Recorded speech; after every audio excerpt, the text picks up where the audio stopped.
Tomorrow, April 14th, 5.5 months after launch, we're getting our first major PlayStation 5 update, and while it is substantial and does have some pretty welcome features, it is missing one core aspect, one major feature we've been waiting on since launch. Let's get it.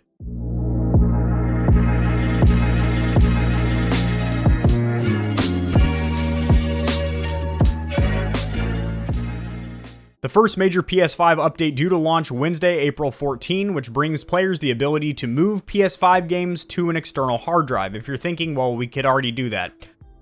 Not quite. We'll talk about it in just a minute. With this feature, you can now transfer your PS5 games to a USB extended storage from your console's internal storage. It's a great way to extend the storage capability of your PS5 and then seamlessly copy PS5 games back to the console's internal storage when you're ready to play it. It is faster to reinstall PS5 games from a USB drive than to re-download them or copy them from a disc, which is very true. And also another thing to keep in mind, a lot of people forget about, is if you're constantly downloading these games, almost all major internet providers, Cox, Mediacom, AT&T, Spectrum, etc., they all have a data cap limit. It's usually about 1.1 terabytes. And that's pretty high if you're just doing things like streaming Netflix or you're even streaming games to something like Twitch. You know, you're probably not going to hit that cap to your download and upload speed, but something to keep in mind if you're constantly uninstalling and re-downloading games. And it is also quite a bit faster and more convenient than just installing from a disc.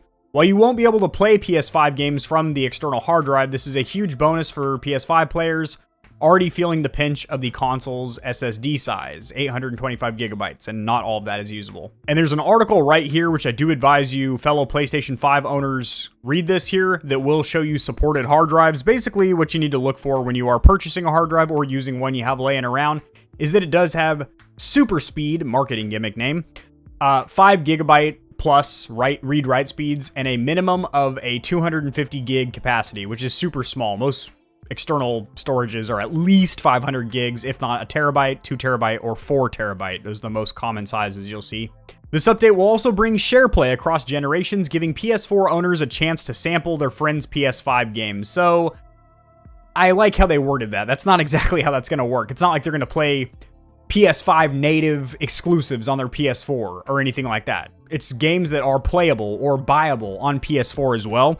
So it's not like you're putting that brand new DualSense controller in their hand. They're not feeling the haptic feedback or adaptive triggers. They're not seeing 4K 60 ray tracing HDR or anything like that, but it is cool that you can share those games. And this is a really cool feature. To me, I think this is incredibly important, as I think couch co-op is kind of dying, and that is the ability to be able to play co-op games together between generations. So your buddy couldn't get a hold of a PS5, which is very, very likely, or couldn't afford one or whatever, then you guys can both play with each other, which is super cool. So you can still play a game like A Way Out or Sackboy and be able to enjoy those together. Sackboy, I don't know if you could... That's a PS5 game.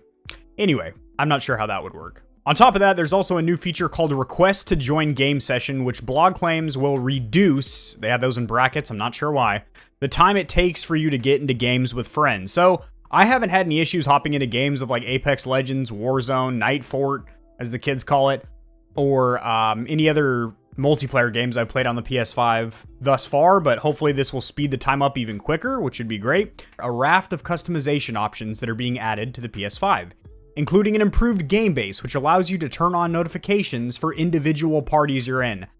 That is pretty cool. So if you're in a party, you're in multiple groups or parties, right?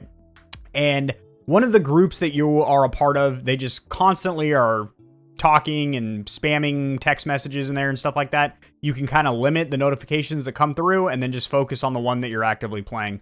Manually adjust the volume of your friend's chat audio.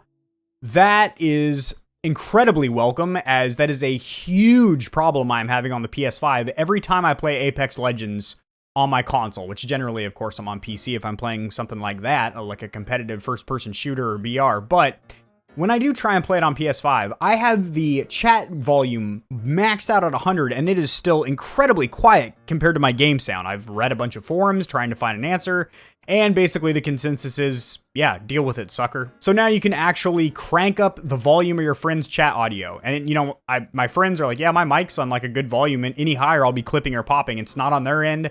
Like I said, my chat blends at 100, which is a very welcome feature.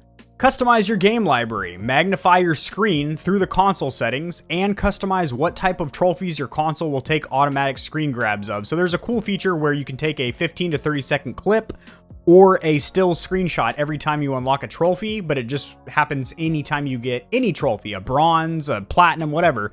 Now you'll probably, in my assumption would be to color code, like you don't care about bronze or silver, just gold and plat. But maybe you can even specify what it is. Like, is it, you know, kill based, or is it kind of like you did a collectible or what? So that'd be really cool. Also, a refresh of the PS app, that's the mobile application, with new features being added to the mobile companion as well. So if you do use that to check the status of your friends to see if they're online, to start and stop updates and downloads to your PS5, or whatever you might do from that application, it'll run a little smoother and look a little bit prettier. This marks the first major console update for Sony's machine, with and a little typo right here. This is like the second or third article I've encountered this week with just simple typographic and grammatical errors. I don't know who's editing over there, but give them the opposite of a raise. Just bump them down a couple skoches. With previous updates, just get the A out of there. With previous updates focusing on the DualSense controller, here's hoping for more news on when we'll be able to utilize the PlayStation 5's expandable SSD slot. So, this console's been out for 5.5 months now, and there is an NVMe SSD slot on the back of the console that is firmware blocked. But Sony is claiming that eventually what you'll be able to do is buy any third party, so any brand, NVMe SSD as long as it meets the read and write speed requirements, and you'll be able to play your PS5 games off of that. And so a true way to expand your storage from the 667 or 677. My brain's shut off right now, but that's how much usable space you have built into the PS5. And now if you add a 1 or 2 terabyte NVMe SSD with that read and write speed, granted that's not going to be cheap, you will in essence have 2 terabytes or more to play with of, you know, PlayStation 5 games. And I don't mean PS4 games on your PS5, I mean actual PlayStation 5 titles. I was really hoping when I uncovered this article and I saw this subheading here, and I saw this subtitle right here, Sony reveals you'll be able to store PS5 games on extended storage. I think even the journalistic platform Games Radar probably put that lingo in there to catch people's attention. So they're like, oh yeah, baby, the NVMe slot's unlocked now. It's not firmware blocked. Because they didn't say external or anything. They just said extended storage. And my assumption was, cool, we can use that NVMe slot. Nope. And this is a cool feature, you know, being able to use a external USB, not just for PS4 games, but to store your PS5 games. Granted, you can't play them there, but it is quicker and easier just to transfer them back and forth like that. So that is a welcome feature, and everything that I read here I think is a welcome feature. None of this sounds like it's a stupid gimmick. All of it sounds like it is useful, but Jesus, I'd like to be able to install an NVMe SSD into the back of the old Tuchus, the old rump of the PS5, boys. But it's been 5.5 months. Who knows how much longer it could be before we get that update, that patch, but that is going to be very, very welcome, I'm sure. If you enjoyed this video, liking it helps it to get seen by more people, which in turn helps me grow my little channel, which I do greatly, greatly appreciate. Subscribe for more content like this. I do a lot of news in the gaming community and industry, as well as tutorials, helping you get set up streaming and YouTubing, and I will see you in the next video. Peace.